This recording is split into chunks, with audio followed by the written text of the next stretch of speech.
Hi, I'm Mike. I'm Scott. And I'm Mark. We are your Screen Machine product support team, and here's another quick tip. Today we want to talk about a situation if you've overloaded the drum, common steps on clearing it out and getting it back up and running so you can get back to production. So this machine does have a function on it to where if the screen hits a certain pressure, the feeder will actually shut off, let that barrel empty out a little bit before it keeps feeding material into there.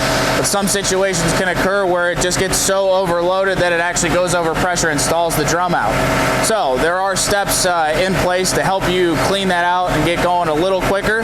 First thing you want to do is obviously when the barrel stops up is to go in, inspect it, make sure there's nothing hung up on anything, any large items you need to remove, and dig out the barrel as much as you can, fairly quickly. If the barrel stopped up going the one way, it's most likely not going to go the other way without at least loosening up or moving out some of that material. So I'm going to turn the barrel screen on just to show you how we would normally do this.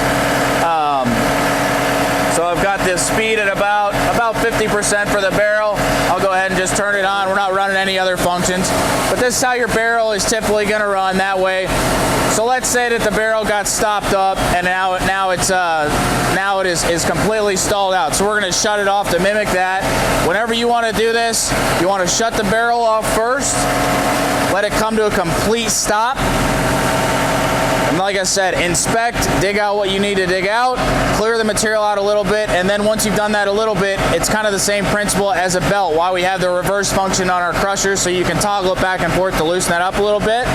We've got a handle right in here on our PVG valve.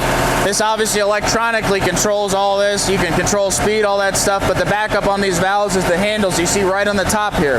Every other function on this machine besides the tracks is going to have a handle on it. And the barrel, we designed it so that you can reverse it right with this handle here. So this is the way it's going normally. You can just pull down on the handle. When you dig the material out, get it to a point where you feel comfortable turning that barrel back and forth, make sure it stops completely. Push the handle the opposite way momentarily. Let it stop completely. Then pull the handle the opposite way. And all we're doing here is we're just jogging that material, loosening it up a bit.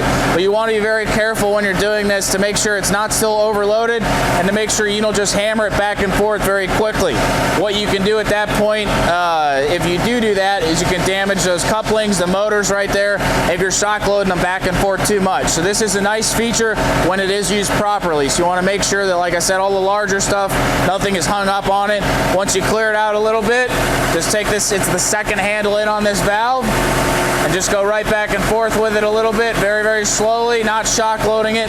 Loosen that material up a little bit, and then a lot of the times you can turn the screen back on. It'll be under pressure at that point. It'll empty out the rest of the material. You can get back to production fairly quickly.